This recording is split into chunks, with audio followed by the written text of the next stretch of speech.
la guerre en Iran, même tu peux être grand fan des États-Unis, des Américains, de l'armée américaine et tout.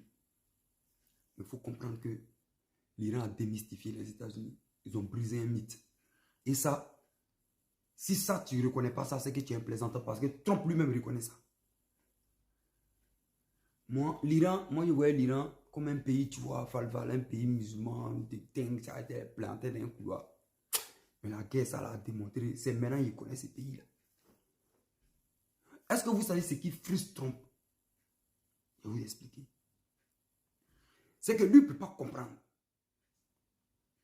Avec toute l'armada, porte-avions, les avions de dernière génération, c'est-à-dire ils ont tout ce qu'il faut contre un pays qui n'a que des missiles et des drones.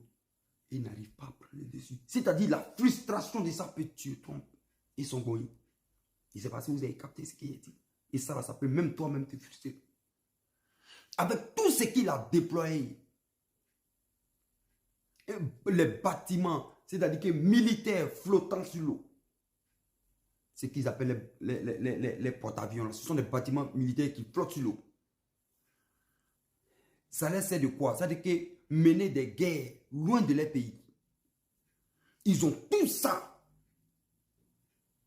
Et l'Iran, que ces drones et missiles, ils n'arrivent pas à plier l'Iran. Ils sont frustrés. Pourquoi la rencontre à Islamabad a échoué 2 jours? L'Iran, c'est garçon. Hein? C'est-à-dire J.D. Vance, en tout cas, le vice-président Vance, bouclé. Il était près de son avion. Air Force 220, voilà. L'avion du vice-président. Air Force 1, c'est pour le président, non? Air Force 2. C'est bouclé. Il était prêt, il attendait juste parce que des États-Unis à Islamabad, on dit c'est 15 heures de route, 15 à 14 heures de route. Mais de l'Iran là-bas, à Islamabad, c'est 5 heures. Donc eux, ils sont aux États-Unis, ils regardent l'Iran. Si les représentants de l'Iran vont aller à Islamabad, ils ne sont pas allés. C'est-à-dire, quand vous regardez la crise là, qui plie, qui a peur, qui pleure, ce n'est pas l'Iran. Pourtant, la puissance de feu, c'est eux qui ont ça, c'est eux qui menacent, c'est la première puissance, c'est eux. Avec le soutien. L'Iran est là.